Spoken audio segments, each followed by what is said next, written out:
हरिहर। मेरा नाम शालिनी है और मैं भुज, गुजरात में रहती हूँ।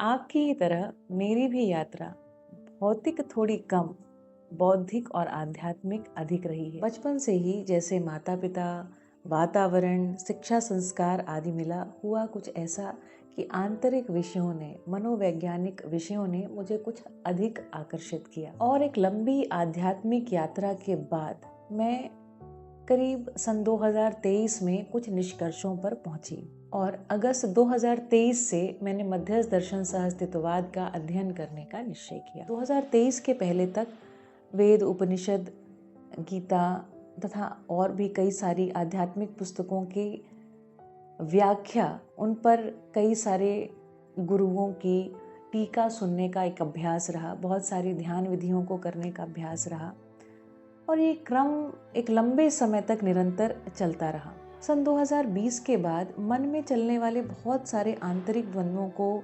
समाप्त करने के लिए, उनसे मुक्ति पाने के लिए बहुत सारे आध्यात्मिक मनोवैज्ञानिकों को भी सुनने का, पढ़ने का, जीवन में उतारने का एक लंबा क्रम चला, जिससे काफ़ी सारी राहत होती सी भी मालूम हुई, लेकिन तृप्ति नहीं हुई। साथ ही साथ जितना सीखा था उसको सिखाने का भी एक प्रयास निरंतर चलता रहा।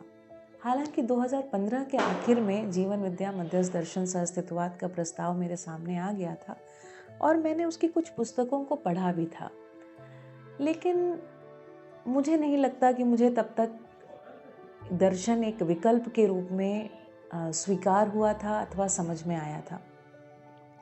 तो 21 अगस्त 2023 से इसको विधिवत पढ़ने का और इस पर चिंतन करने की यात्रा शुरू हुई।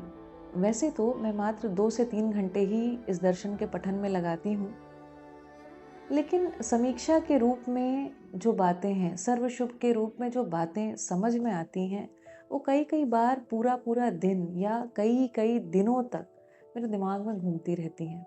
एक बात जो मैं और देखती हूँ वो ये कि सत्य को समझने को लेकर एक आत्मविश्वास और जागृति को लेकर निश्चितता प्रतिदिन मुझ में बढ़ती जाती है। ज्ञान के प्रकाश में प्रतिदिन कुछ ना कुछ समीक्षा होती है, कुछ ना कुछ गति होती है, जागृति की ओर, स्थिरता की ओर, निश्चितता की ओर। और कल शाम को मुझे ये ख्याल आया कि क्यों ना इन सभी बातों को अपनी नोटबुक में लिखने की बजाय वीडियो लॉग बनाऊं।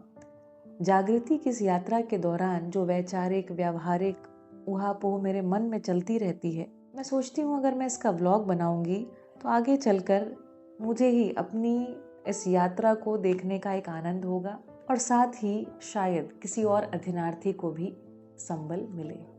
कोशिश करूंगी कि इस काम को लेकर मैं नियमित रहूं और जिस लक्ष्य से इस व्लॉग को बनाने का विचार आया है, उस लक्ष्य को पा पाऊं। हरिहर।